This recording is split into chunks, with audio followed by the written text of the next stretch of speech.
कोई कोई लगता है कि सर में इंसाफ नहीं मिला, मेरे छोटे छोटे बच्चे। ये तुम्हारी जिम्मेदारी है, ठीक है, बाय नेम तुम्हें दे रहा हूं, ठीक है ना, ये करेगा, ठीक होगा, ठीक होगा, ताकि जब भी थाने में कोई मसला मसाइल आता है तो ऊपर से सियासी असरअंदाजी है, क्राउड माफिया है या और दीगर सिफारशी कल्चर की वजह से जो है ना वो मेरिट पर खून होता है।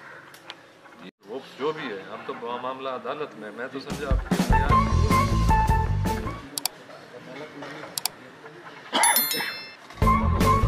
जमानत किस बुनियाद पे हुई? वो पहले की किस बुनियाद पे? अच्छा ये और है, तो फिर आप ये और एक गढ़ियाल वाली साइड से था, उन्होंने ये FIR हमने लॉन्च करवा ली। अब सर फायरिंग करवाई है 4 नवंबर। ये तो सर अभी तक 2 महीने के बाद DPO साहब के ऑर्डर के बाद इसके रिवेंज में सर उन्होंने कहा कि प्रोसीडिंग्स नहीं करो, हमारे साथ सेटलमेंट करो, धमकियाँ देते रहे। नहीं, लेकिन आपके पूछ लो ना, सर फायरिंग हुई है 4 नवंबर से। DPO साहब से, शेख साहब से भी ऑर्डर हुए, सरूर साहब के पास इन्वेस्टिगेशन हुई सर, वहाँ पे भी हुए। उसके बाद 22 नवंबर को यहाँ पे वकार साहब जो DSP थे वो भी सर ऑर्डर दे गए हैं कि ये पर्चा दे दो।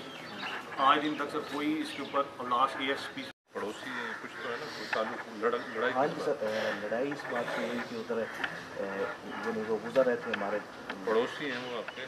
नहीं, थोड़ा सा दूर है, तो लड़ाई जो गाँव एक ही है। तो मसला क्या है? तो वो उनका कुत्ता जो था सर, वो हमारे लड़कों को सर पड़ा मोटरसाइकिल से गिर गया कलर।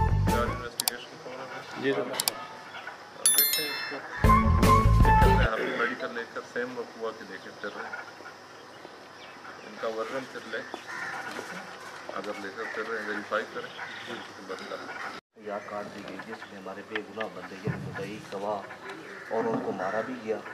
और उसके बावजूद हमने मेडिकल दिया, पैसा की जमा कब्जा लेने की कोशिश करते हैं। कब्जा ऑलरेडी मेरा है उसमें।